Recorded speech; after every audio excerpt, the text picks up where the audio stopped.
Hello class, in today's video lecture we will study the next topic of our running chapter, the metals and non-metals.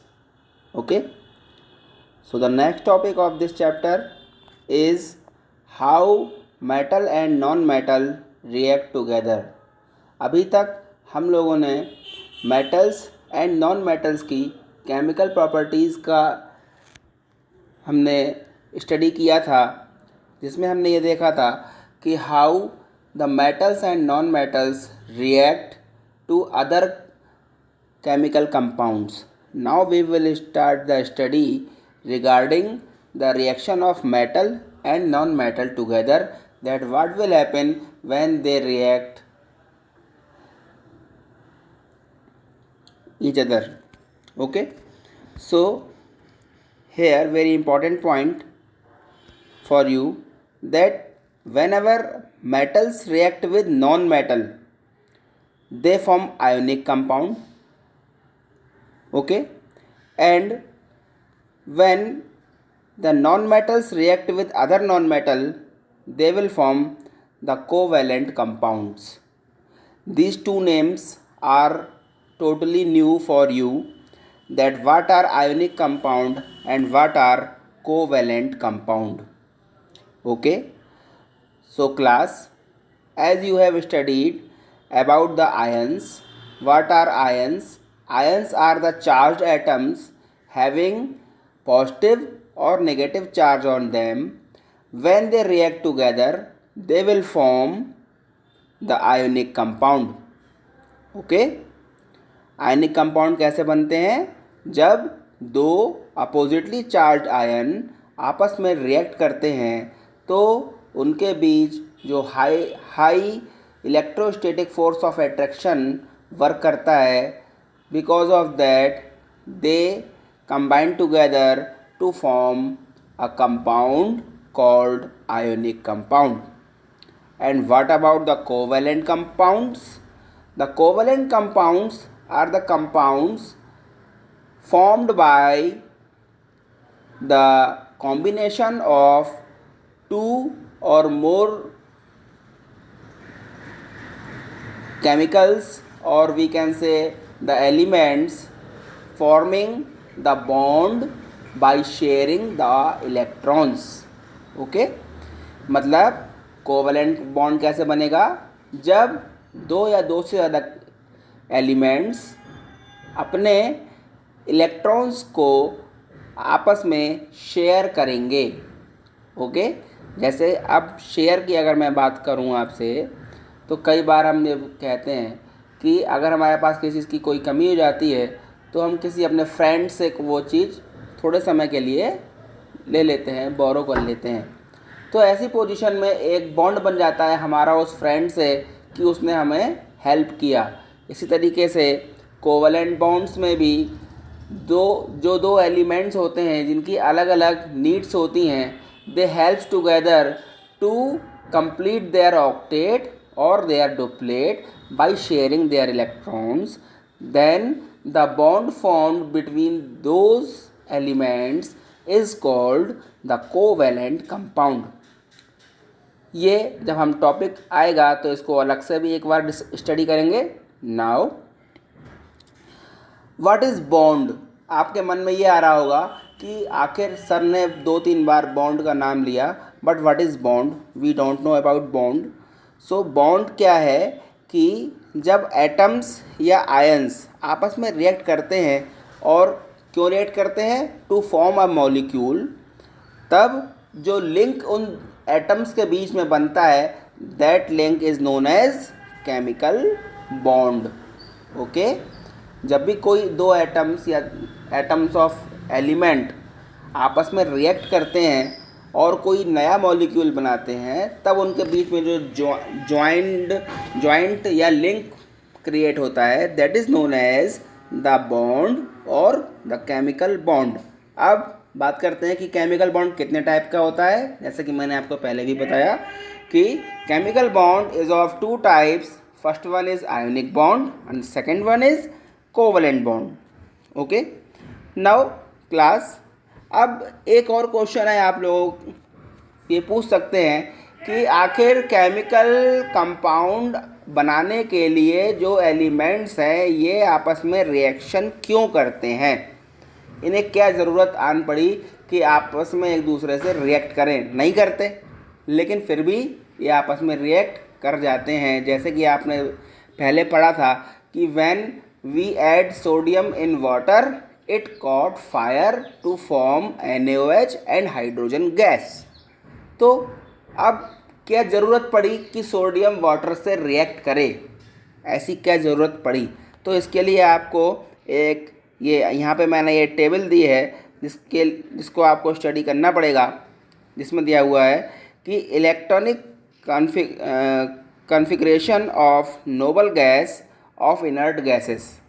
ठीक है, जैसे मैंने बताया हुआ है कि some of the gases are termed as inert gases. Inert gases means जैसे कि helium, neon, argon, krypton, xenon and radon. These all these gases have their last electronic shell fully filled. Fully filled means इनका जो last shell होता है इनके electronic configuration का, ये fully filled होता है। इसमें किसी भी इलेक्ट्रॉन के आने या जाने की कोई गुंजाइश नहीं होती। Means they have their last shell completely filled. जैसा कि आप देख सकते हैं helium atomic number 2, so the electronic configuration is 2 and last shell में इलेक्ट्रॉन है इसके 2। अब यहाँ पे एक देखने वाली बात यह है कि के शेल में नंबर ऑफ मैक्सिमम इलेक्ट्रॉन कितने फिल हो सकते हैं। जैसा कि आपको पता है कि के में 2 इलेक्ट्रॉन्स फिल हो सकते हैं, एल में इस तरीके से हम 2n² के रूल से हम कैलकुलेट कर सकते हैं कि एल शेप शेल में how many electrons can be filled. तो 2n² means 2 into 2 square means 8 electrons. So in the last shell there the maximum electron field is 8. So in the neon gas which has the atomic number 10, the electronic configuration of this gas is 2,8. So the number of electron present in the outermost shell of neon is also 8. अब यहाँ पे हमें देखते हैं जैसे जैसे हम other gases upcoming gases का इलेक्ट्रॉनिक कॉन्फ़िगरेशन लिखते हैं तो इनके लास्ट शेल में 8 इलेक्ट्रॉन ही आ रहे हैं। मीन्स किसी भी एलिमेंट को स्टेबल होने के लिए the maximum number of electron should be 8 होना चाहिए। ठीक है ना? इसका मतलब कि इसीलिए हमें वैलेंसी कंप्लीट करने के लिए इलेक्ट्रॉन्स को लूज़ या गेन करने की ज़रूरत पड़ती है, और इलेक्ट्रॉन को लूज़ या गेन करते हुए जो नंबर ऑफ इलेक्ट्रॉन्स हमें चाहिए होते हैं कंप्लीट करने के लिए, वो चाहिए होते हैं हमें या तो डुप्लेट कंप्लीट करने के लिए या फिर ऑक्टेट कंप्लीट करने के लिए। ठीक है, octet means 8 electrons and duplet means 2 electrons. Okay, तो यहाँ आप ये देख रहे हैं कि ये जो इनर्ट गैसेस हैं, इन इनर्ट गैसेस के लास्ट शेल में या तो 2 इलेक्ट्रॉन्स हैं या फिर 8 इलेक्ट्रॉन्स हैं। मतलब या तो इनका ऑक्टेट कंप्लीट है या फिर इनका ड्यूप्लेट कंप्लीट है। इसीलिए एलिमेंट्स अपना ऑक्टेट या ड्यूप्लेट कंप्लीट करना चाहते हैं, जिसको कंप्लीट करने के लिए या तो उनको इलेक्ट्रॉन्स को लूज़ करने की ज़रूरत पड़ती है या उनको इलेक्ट्रॉन्स को गेन करने की ज़रूरत पड़ती है। और तीसरा ऑप्शन ये है कि या अगर वो इलेक्ट्रॉन को लूज़ और गेन नहीं कर सकते तो ऐसी कंडीशन में they have to share the electrons. Okay, तो पहली दो कंडीशन में बच्चों जो कंपाउंड बनता है वो आयोनिक कंपाउंड होता है। मतलब कि इलेक्ट्रॉन को लूज़ और गेन करने से जो कंपाउंड बनेगा that will known as the ionic compound, और इलेक्ट्रॉन्स को शेयरिंग करने से जो कंपाउंड बनेगा it will known as the covalent compound. ठीक है, तो यहाँ पे मैंने देखिए ये रेड पेन से हाईलाइट कर रखा है। आज के नोट्स में मैंने जितना भी हाईलाइटेड पोर्शन है जितना भी टिक किया हुआ है केवल आपको वही अपनी कॉपी में लिखना होगा in the form of notes. तो यहाँ ये देख लेते हैं, an atom can achieve the inert gas electronic configuration in 3 veg.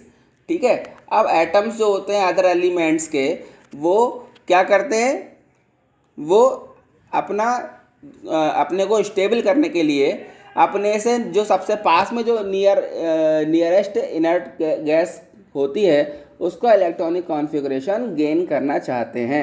ऐसी कंडीशन में ये क्या क्या कर सकते हैं, या तो ये इलेक्ट्रॉन लूज़ कर सकते हैं या फिर ये इलेक्ट्रॉन गेन कर सकते हैं, और तीसरा option by sharing the electrons. ठीक है ना, जैसे कि मैंने आपको पहले ही बताया कि फर्स्ट 2 ऑप्शन से कौन सा कंपाउंड बनेगा, फर्स्ट 2 ऑप्शन से ऑलवेज आयनिक कंपाउंड फॉर्म होगा, and the last option that is by sharing the electron, the type of chemical compound will be covalent compound. Okay, now we will study about the formation of positive ions. Positive ions कैसे बनते हैं, आपने अभी तक 9th class में ये पढ़ा कि पॉजिटिव आयंस कैसे बनते हैं, बाय लूजिंग द इलेक्ट्रॉन्स। ठीक है ना, तो इफ एन एलिमेंट हैविंग 1, 2 और 3 electrons in the outermost shell of its atoms, then it loses the electrons to achieve the inert gas electronic configuration. ठीक है, अब इसका मतलब कि कोई भी ऐसा एलिमेंट जिसके लास्ट शेल में 1, 2 या 3 इलेक्ट्रॉन्स हों, तो ये अपने इलेक्ट्रॉन्स को लूज़ करके जल्दी से पॉजिटिव आयन बन जाता है, क्योंकि इसके अंदर इतना एनर्जी नहीं होती कि ये जितने भी कम इलेक्ट्रॉन्स हैं ऑक्टेट को कंप्लीट करने के लिए उनको गेन कर सके। Means energy matters. ओके ना, मींस कि अगर 1, 2 और 3 इलेक्ट्रॉन्स हैं, then atom will tends to donate these electrons to achieve the inert gas electronic configuration. Okay, now for example जैसे हम देख सकते हैं कि मैग्नीशियम आयन Mg2+ होता है। ठीक है, अगर हम मैग्नीशियम का इलेक्ट्रॉनिक कॉन्फ़िगरेशन देखें, then it is 12, and when 12 electronic configuration is written in the different shells, then we get the electronic configuration as 2,8,2. Okay, and then we can easily see that here is the number of electrons present in the last shell are 2. So magnesium requires to lose these 2 electrons to gain the inert gas outer electronic configuration that is 2,8। ठीक है ना, तो आप देखिए magnesium ने 2 electron lose कर दिए और Mg2+ एक आयन फॉर्म कर लिया, जिससे इसका इलेक्ट्रॉनिक कॉन्फ़िगरेशन 2,8 हो गया, but it acquires 2 positive charge on it, so it is now the magnesium ion with 2 positive charge. Okay, now like it we will study about the formation of negative ions या anions। anions कैसे बनते हैं, जब भी elements के पास last shell में 5, 6 और 7 electrons होते हैं। ध्यान दें कि 5, 6 और 7 इलेक्ट्रॉन्स, यहाँ 4 नहीं लिया गया है। 4 क्यों नहीं लिया गया, क्योंकि 4 is the middle number when we move from 1 to 8। तो 4 वो मिडिल नंबर है। 4 नंबर अगर लास्ट शेल में होंगे of electrons, then it neither lose the electrons and nor gain the electrons. In that case it will only share the electrons.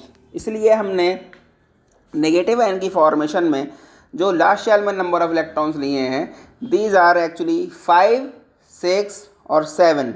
अगर इतने electrons last shell में मौजूद हैं तो कोई भी एटम क्या करेगा, इसके अंदर इलेक्ट्रॉन गेन करने की टेंडेंसी होगी, और जब भी कोई भी एलिमेंट इलेक्ट्रॉन्स को गेन करेगा, then it will acquire the negative charge and form the anion. It is very very important discussion regarding to formation of the ions. Okay, so for example if we see the formation of chloride ion, the chlorine element have the atomic number 17, the electronic configuration 2, 8, 7, you can see it very easily that there is the requirement of one electron to complete the nearest noble gas electronic configuration. That's why chlorine accept one electron to form an anion in the form of Cl minus ion. That's why the chlorine will form the negatively charged ion. Okay, now it is clear. I think you all have understand it very well. Okay, now class, we will try to draw some structures of ionic compounds by the help of their last shell number of electrons. Okay, but before it we will study that what is ionic bond. Ionic bond को हम electrovalent bond भी कहते हैं because it is formed by the two elements having charge. Okay, जब two elements जिनके ऊपर charge होता है मतलब आयंस के बीच में कोई बॉन्ड बनता है तो उसको इलेक्ट्रोवैलेंट बॉन्ड भी बोला जाता है. और इलेक्ट्रोवैलेंट बॉन्ड क्या होता है? Electrovalent bond actually the electrostatic force of attraction which holds the oppositely charged ions together. मतलब इलेक्ट्रोस्टैटिक फोर्स ऑफ अट्रैक्शन वो होता है जो अपोजिटली चार्ज्ड आयंस को साथ में बांधे रखता है. That is known as electrostatic force of attraction, और उसको केमिस्ट्री की लैंग्वेज में हम बोलते हैं इलेक्ट्रोवैलेंट बॉन्ड और ionic bond. Simple language ionic bond because the bond form between the ions is known as ionic bond, and why it is known as electrovalent bond? Because it is formed between two oppositely charged ion having charge on them. Okay, now we will study the formation of NaCl. NaCl actually an ionic compound. How it is formed? As you know, the sodium having the electronic configuration 17 as 2, 8, 1, and chlorine has the electronic configuration 2, 8, 7. So Na required to lose one electron and Cl required to gain one electron. That's why Na loses one electron and it is gained by the chlorine atom. And now the formation of Na plus ion and Cl minus ion. यहाँ पे Cl में हमने 8 electrons तो दिखा रखे हैं. ये outer shell में प्रेजेंट नंबर ऑफ इलेक्ट्रॉन्स हैं. ठीक है, आउटर शेल में प्रेजेंट नंबर ऑफ इलेक्ट्रॉन्स दिखा रखे हैं हमने. ठीक है, और and when these ions are formed, one is positively charged, other is negatively charged, then they will combine together by the help of electrostatic force of attraction, and then a very strong bond is formed between the sodium and chloride ion, and the formation of sodium chloride salt will take place. Okay, very easy, the formation of NaCl. Now some other compounds like calcium fluoride. As you know, the calcium have the atomic number 20, the electronic configuration 2, 8, 8, 2. That's why it wants to lose 2 electrons. Then it will react with the fluorine. As you know, fluorine has 7 electron in its outer shell, so it also wants to one electrons in their outer electronic configuration. Okay, so two fluorine atom react with one calcium atom. Okay, and these two fluorine atom will take the 2 electrons comes from calcium in their outer electronic configuration to form the fluoride ion having one negative charge. That's why chlorine acquires the 2 negative charge by donating 2 electrons, and each of fluoride ion having one negative charge by acquiring 1 electron from the calcium. That's why they will form the CaF2, means calcium fluoride ionic compound. Okay, now the formation of sodium oxide, very easy. Here 2 sodium are present. All the 2 sodium atoms required to lose 1 electrons, which are gained by the oxygen which has 2,6 outer electronic configuration, so it requires two electron which are donated by sodium and which are gained by the oxygen. So oxygen, as it gained two electrons, that's why it acquires two negative charge, and as two Na atoms loses one electrons, so they lonely acquire single positive charge on them. Okay, so they will form Na2O salt ionic compound. Okay, sodium oxide. Now the simple formation of magnesium oxide. What is magnesium oxide? Magnesium having the electronic configuration 12 or 282, and it requires to lose two electrons to gain the nearest electronic configuration of nearest noble gas. Okay, here it react with oxygen. As you know, in the previous case, the oxygen has the electronic configuration 2,6, so it requires two electrons which it will gain from the magnesium atom. That's why oxygen will acquire the two negative charge, and as magnesium loses two electrons, so it will acquire two positive charge, and then the formation of MgO or magnesium oxide, an ionic compound, will takes place. Okay, so that's all for today's video lecture. In the next video lecture, we will study about the properties of ionic compound and about the covalent compound. Thank you.